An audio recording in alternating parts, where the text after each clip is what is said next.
doctors. So I think that sounds like a good innovation. So Gloria, tell us what excites you in neurotechnology at the moment.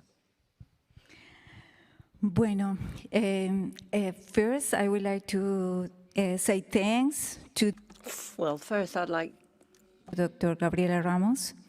And it's an opportunity for us to be here, for me specifically, to represent to Latin America. I would like to respond in Spanish. Okay. Yo creo que It seems to me that these breakthroughs can be seen in different ways. Maybe Latin America is not necessarily the world region which is most advanced in this area in terms of its ability to create and innovate. Nevertheless, if this is a very fertile ground in terms of the approaches that we're carrying forward that can generate knowledge not only at the local level, it also can be extended to a global level. It should be stressed that in Latin America, we are carrying out image studies related to encephalography and magnetic resonance and PET-CT, and these AI-based tools are also used for early diagnosis, for finding specific areas of the brain that would be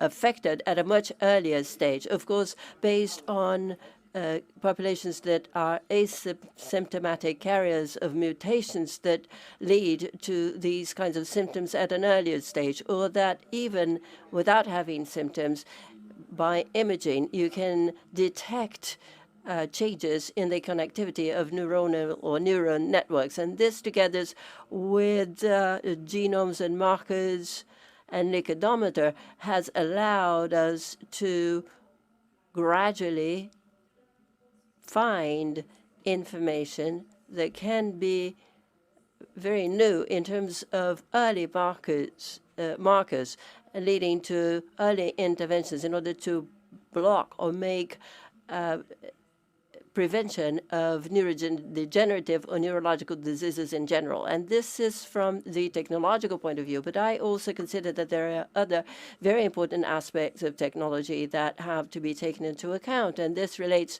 to the issue of education. In Latin America, we have a big strength in terms of networking in general. I mean, the federation that I represent the Latin American Federation of Neuroscientific Societies in the Caribbean, where our best intention is to expand knowledge of neurosciences and to disseminate it in the region with exchange of information and also based on capacity building and creating infrastructure and providing support to the region with the infrastructure that you find in Chile, in Argentina, and of course in Mexico, Colombia, and Uruguay. And I believe that by using these networks, for instance, IBRALAC, which is a Latin American network of the Brain Research Organization, and FALAN, and the Red Dot, which is studying, for example, the different kinds of changes that occur not only because of lifestyle, but also based on genetic variants that protect or increase the risk of neurological diseases. And Latin America is brought together around these consortia funded by the United States and Europe. So they're using neurotechnology, and they're in permanent communication and exchanging with genetics, and they're trying to determine with these populations that have a bias or causality variation, providing supports to people who have risks or comorbidity in their daily lives in order to provide these opportunities for early diagnosis and, of course, in the future of primary treatment and care. And lastly, I'd like to stress that our region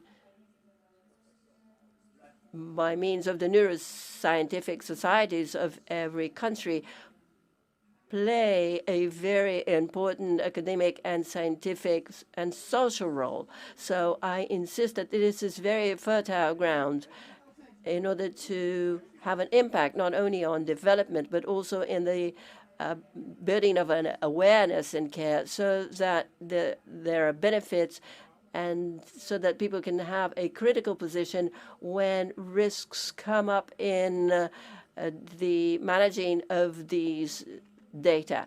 And the best example of awareness is countries like Chile, as was said in this morning, Brazil, Chile, and Uruguay, and recently Mexico. And we have an opportunity of joining this kind of proposal, including Colombia. And this is fostered by UNESCO. Thank you.